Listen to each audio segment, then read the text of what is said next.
Autumn 1944, a German workshop behind the lines in France. A German engineer walked slowly around a captured American tank, and he was almost embarrassed by how little he expected to find. He had spent years around the finest armored vehicles ever built. He had run his hands over the sloped steel of a Panther and the brutal armor of a Tiger. Machines so powerful that a single one could sit at the edge of a field and destroy an entire enemy squadron before it got close. And now here was the enemy's tank. The Sherman, the one his tank crews laughed at, the one they called the Tommy Cooker because it caught fire so easily when you hit it. He expected to find a crude, cheap, desperate little machine thrown together by a country that did not really understand war. He opened it up, he climbed inside it, he took its engine apart and studied its transmission and traced its wiring and examined the quality of its castings and the fit of its parts.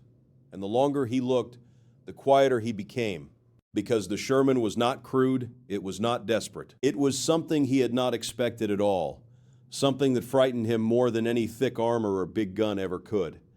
It was a tank built to answer a completely different question than the one Germany had been asking. And standing in that workshop, wiping the oil from his hands, the engineer began to understand that his country had been losing a war it did not even know it was fighting. Before I get into it, a little backstory. My dad fought in the Second World War, and growing up he told me stories about it all the time. And the more I listened, the more one thing fascinated me. Not what our side did, but what it looked like from the other side. The men who were supposed to win, what they saw, what they were told, and the moment they realized none of it was true. So that's how I like to tell these stories, through the eyes of the enemy who couldn't stop us. And now here I am, passing on the stories I learned to you. To understand the engineer's unease, you have to understand the pride that Germany had built into steel. By the middle of the war, Germany made the best tanks in the world, and it was not close. The Tiger was a legend the moment it appeared. A 60-ton monster with armor that shrugged off enemy shells and a version of the deadly 88mm gun that could kill almost anything on the battlefield at ranges where the enemy could barely see it. And then came the Panther, which many soldiers on both sides considered the finest tank of the entire war, blending thick-sloped armor and a long, savage gun with a speed the Tiger did not have. These were masterpieces. They were designed by brilliant engineers, built by skilled craftsmen, and they represented a philosophy as old as German industry itself. Build the finest possible machine, make it superior to anything the enemy has. Win by quality. And on the battlefield, in a straight fight, that philosophy was terrifyingly effective. A single, well-placed Tiger or Panther could dominate a piece of ground. German tank commanders became legends, aces with scores that sound impossible, dozens of enemy tanks destroyed by a single crew. When a Sherman met a Panther head-on at long range, the Sherman usually lost, and lost badly. The German gun could punch through the Sherman's armor from far away. The Sherman's gun often could not punch through the Panther's front at all. The German tanker knew this. He had seen it over and over. He would watch American tanks brew up in the distance, one after another, and it confirmed everything he had been taught. Man for man, tank for tank, gun for gun, the German was better. And he was right. That was exactly why the captured Sherman in the workshop was so disturbing. Because everything the German engineer found inside it told him that the Americans had never been trying to win the fight he thought they were fighting. He started with the engine and the transmission, and this was the first shock.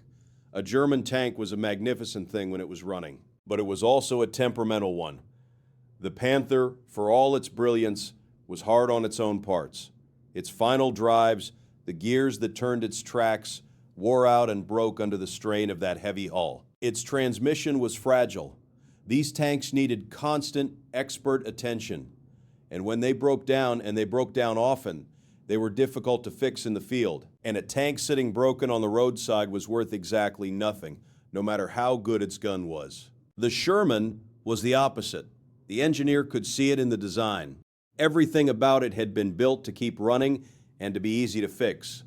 The engine was reliable to the point of being boring. The whole machine was made to be maintained by ordinary men, not master mechanics. When something wore out, you did not rebuild it with careful craftsmanship. You unbolted it and bolted on a new one because there were always new ones and every single one of them fit perfectly, because they were all made exactly the same. The Sherman could drive for hundreds of miles under its own power and arrive at the battle ready to fight. German crews by that stage of the war often could not move their tanks any real distance without something breaking. Then the engineer looked closer at how it was made, and the second shock came. The quality of the manufacturing was excellent, but that was not the frightening part. The frightening part was the sameness. Every part was standardized, interchangeable, stamped and cast and machined, so that a component made in one factory would drop straight into a tank built in another factory 1,000 miles away. This was not the work of craftsmen lovingly fitting each machine by hand, the way Germany built its Panthers. This was something else. This was a tank designed from the very first drawing not to be the best tank, but to be built by the tens of thousands, by workers who had never seen a tank before, in factories that had been building cars a year earlier, and to have every one of those thousands be identical, reliable, and instantly repairable. And that was when the engineer understood the question the Americans had actually been asking. Germany had asked, how do we build the finest tank in the world? America had asked, how do we build a good enough tank and then build 50,000 of them and keep every single one of them running and put them everywhere on Earth at once? Two completely different questions. And Germany was about to learn in blood and burning steel which question actually won wars. The numbers tell the story more brutally than any battle. Germany, for all its genius, built its masterpieces in the hundreds and the low thousands. A few thousand Panthers. A little over 1,000 of the original Tigers. Each one a marvel, each one expensive, each one demanding. America built its good enough Sherman nearly 50,000 times over. 50,000. And that was just one country's tanks. The German ace who destroyed 5 Shermans in an afternoon, and there were such men, had performed a miracle of skill and courage, and it did not matter, because behind those 5 burning Shermans were 10 more, and behind those 10 were 100, and behind the 100 was a nation that could replace every tank it lost faster than Germany could build a fraction of theirs. This is the arithmetic that grinds down even the finest soldier. A German tanker could win almost every duel and still lose the war, because he could not win them fast enough, and he could not replace the tank he eventually lost. And the enemy could. Every Panther that broke down on a road was gone, perhaps for good, because there were no easy spare parts, and no simple fixes, and no flood of replacements coming. Every Sherman that was knocked out was, to the American war machine, almost a routine event. The crew that survived would be handed a new tank, identical to the last, and sent back in. The German veterans, the skilled and the brave, were spent one at a time and never fully replaced. The American tanks, and increasingly the American crews, just kept coming, fresh and endless, like a tide that does not care how many times you push it back. The German tanker had been taught that war was a contest of quality, of the better weapon and the better man. And within a single battle, on a single afternoon, he was often right, and he proved it again and again.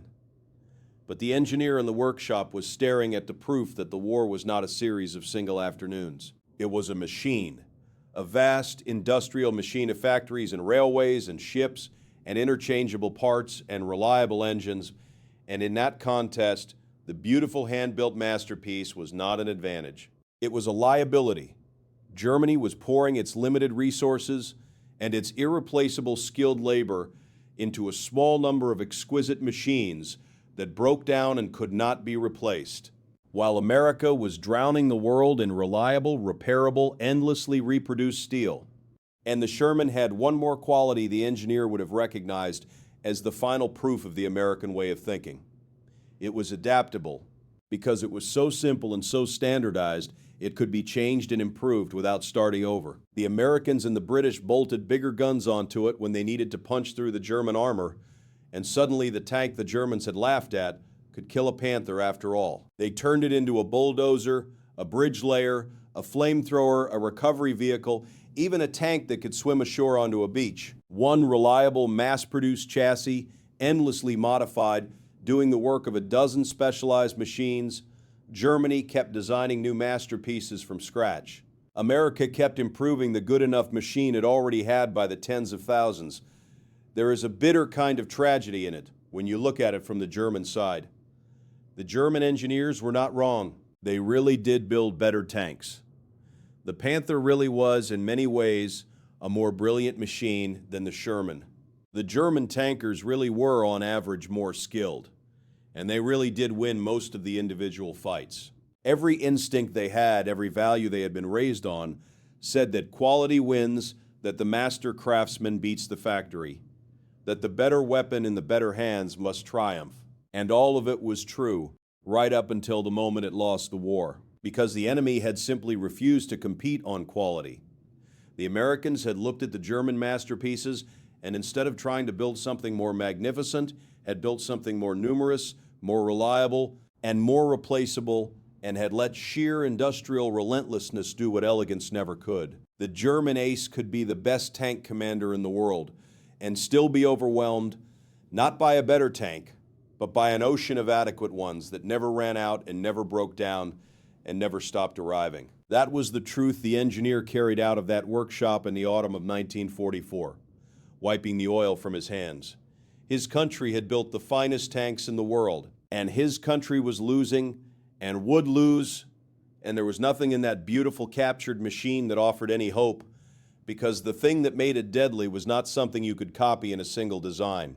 It was a whole nation, a nation that had chosen from the start to win not with the perfect weapon, but with the endless one. The German tanker had spent the war proving he was the better craftsman in the better machine, and dying anyway. He never quite forgave the Americans for it, and part of him never understood it because by every rule he had been taught, he should have won. He had simply been taught the wrong rules. The war did not belong to the man who built the best tank. It belonged to the man who could build a good enough tank forever. And the Germans, standing over a machine they still believed was beneath them, were only now beginning to understand that they had lost that war in the factories long before they ever lost it in the field.